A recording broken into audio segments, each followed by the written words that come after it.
Hello friends, welcome back. आज का हमारा डिस्कशन टॉपिक है व्हाई डू वी हिकअप। हमें हिचकी क्यों आती है। हम बोलते हैं कि किसी ने हमें मिस कर दिया इसलिए हमें हिचकी आ रही है। क्या सही में किसी के मिस करने की वजह से हमें हिचकी आती है? यदि नहीं तो फिर हमें हिचकी क्यों आती है? फ्रेंड्स, हमारे इसमें इनहेल और एक्सहेल का जो प्रोसेस है हमारे बॉडी में जनरली शुरू रहता है। हम एयर अंदर रहते हैं और ये जो एयर है हमारे फेफड़ों में चली जाती है। उसके बाद फिर एब्डोमेन से जो एयर है वो बाहर निकलती है, इसे हम एक्सहेल बोलते हैं।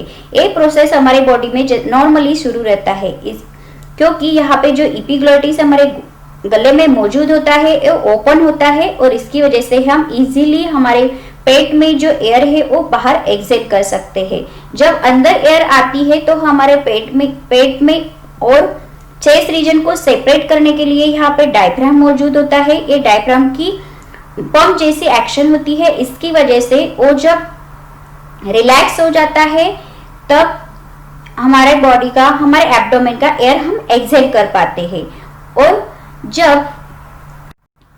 जब हम एक्सेस ऑफ फूड खा लेते हैं तब क्या होता है, एक्सेस ऑफ फूड की वजह से ये जो डायफ्राम है वो कॉन्ट्रैक्ट हो जाता है, जैसा है वैसे ही रह जाता है। इसकी वजह से एयर अंदर चली आए तो भी फिर हम एब्डोमेन से एयर बाहर नहीं फेंक पाते और इसकी वजह से हिक करके साउंड आता है, उसे हम हिचकी बोलते हैं। क्योंकि यहाँ पे एपिग्लोटिस जो होता है वो क्लोज हो जाता है और यहाँ से हम एयर एक्सहेल नहीं कर पाते हैं।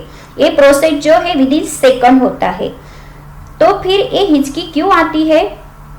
तो हम एक्सेस यदि खाना खा ले या तो फिर स्मोकिंग कर रहे हैं, सडन चेंज इन फूड होगा, आप कोई ठंडी चीजें खा रहे हैं और उसमें आपने गर्म पानी पी लिया या यानी और कोई गर्म चीज खा ली तो फिर इसकी वजह से ये जो डायफ्राम है वो कॉन्ट्रैक्ट हो जाता है, मतलब वो मूवमेंट नहीं करता और इसकी वजह से एपिग्लोटिस जो है वो क्लोज हो जाता है और आपका हिकअप जैसे साउंड आता है। तो यदि आप किसी के बारे में ज्यादा सोच रहे हैं या तो फिर आपको स्ट्रेस आए, मेंटली कोई स्ट्रेस होगा तो भी हमें हिचकी आती है। क्योंकि जो डायफ्राम की नर्व्स है वो हमारे ब्रेन के नर्व्स से कनेक्टेड होती है, इसलिए हम किसी के बारे में जब ज्यादा सोचते हैं ना तब हमें हिचकी आती है और हम बोलते हैं कि वो हमें मिस कर रहे हैं। क्योंकि हमारी ब्रेन की नर्व्स जो है ये डायफ्राम से कनेक्टेड होती है और डायफ्राम कॉन्ट्रैक्ट होने की वजह से हम हमारी एयर बाहर एक्सहेल नहीं कर पाते और हमें हिचकी आ जाती है। तो अब है हिचकी हम कम कैसे कर सकते हैं? इसके लिए कुछ रेमेडीज यहाँ पे मैंने आपको बताई है। जैसे कि आप कोल्ड वाटर पी लेंगे तो भी हिचकी स्टॉप हो जाएगी, या तो फिर आपकी सांस कुछ सेकंड के लिए 5 to 7 सेकंड्स के लिए आपको होल्ड करके रखनी है, नहीं तो आपकी नीज चेस्ट की तरफ पुश करना है। लेमन स्पेल कर सकते हैं, साल्ट जो स्मेलिंग साल्ट होते हैं उसे ब्रीथ करने की वजह से, और पेपर बैग्स को भी इनहेल सांस ब्रीथ करने की वजह से आपकी हिचकी रुक सकती है। टंग हार्डली पुल करने की वजह से भी हिचकी रुक सकती है। बट ये जो रेमेडीज है ये रेमेडीज नॉर्मल आपकी हिचकी के लिए है। यदि आपको हिचकी रिपीट हो रही है तो आपको साइंटिफिकली उसका रीजन चेक करने के लिए आपको डॉक्टर को कंसल्ट करना है। क्योंकि कोई भी रेमेडीज अब तक पूरा इफेक्ट उसका प्रूव नहीं कर सकी है। ये सिर्फ जनरली आपको कॉमनली रेमेडीज बताते हैं, नहीं तो डॉक्टर के पास जाने के बाद डॉक्टर आपको कोई मेडिसिन क्लोराजिपाम वगैरह देके आपको हिचकी स्टॉप कर सकते हैं।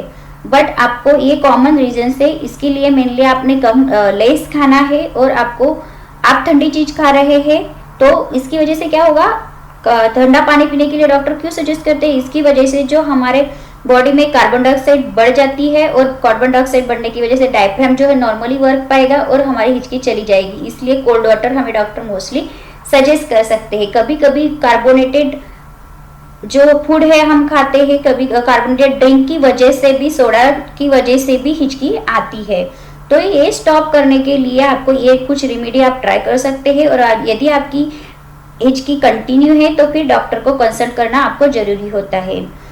ये था मेरा छोटा सा वीडियो अबाउट द हिचकी। ऐसे ही नए टॉपिक के साथ मिलते हैं हमारी नेक्स्ट वीडियो में। तब तक के लिए bye bye. Thanks for watching my video.